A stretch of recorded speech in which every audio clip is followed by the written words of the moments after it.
বিসমিল্লাহির রহমানির রহিম। আসসালামু আলাইকুম। কেমন আছেন সবাই?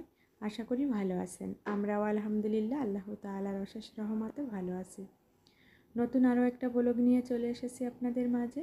আজ হচ্ছে সোমবার সকালে নাস্তা তৈরি করতে চলে এসেছি কিচেনে। অলরেডি হচ্ছে নাস্তা তৈরি করা শুরু করে দিয়েছি। অফ ক্যামেরায় হচ্ছে আমি রুটি বানিয়ে নিয়েছি আর এখন ছেঁকে নিচ্ছি। মাশাআল্লাহ খুবই সুন্দরভাবে রুটিগুলো ফুলতেছিল।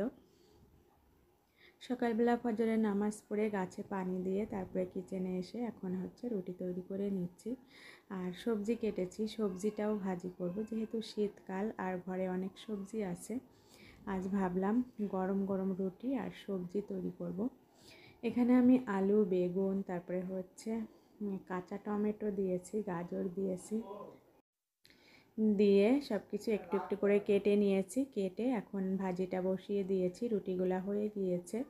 আর যেহেতু সকাল সকাল নাস্তা তৈরি করতে হয়, এই জন্য একটু সকাল সকালই কিচেনে এসেছি। আর শীতকালে হচ্ছে সকাল সকাল কিচেনে না আসলে হয় না, যেহেতু 7টা সাড়ে 7টার ভিতরেই ওরা অফিসে চলে যায়।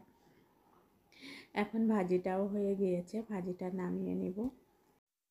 ভাজিটা হয়ে গিয়েছে, খুবই সুন্দর হয়েছে ভাজিটা। এখন নামিয়ে নিব। নামিয়ে টেবিলে নিয়ে এসেছি আর টেবিলে এখন আমি রুটিও নিয়ে এসেছি। আর এখন ওরা হচ্ছে নাস্তা করে অফিসে চলে যাবে। চা বসিয়ে দিয়েছি, চাটাও নামিয়ে দিব। তানবীরের বাবা হচ্ছে চা খেয়ে তারপরে অফিসে চলে যাবে নাস্তা করে। আর ওরা চলে যাওয়ার পর আমি নাস্তা করে নেব। আর আমার ছেলে তানবীর এখনও ঘুমিয়ে আছে। আর এরপরে ও ঘুম থেকে উঠলে ওকে নাস্তা করিয়ে দিব।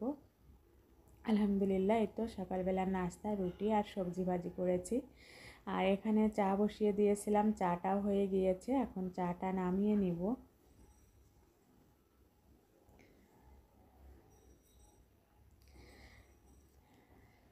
দুধ চা করেছি আজ।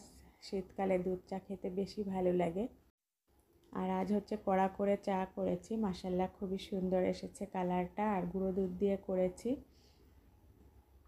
এখানে 2 জনের জন্য হচ্ছে চা করেছি 2 কাপ।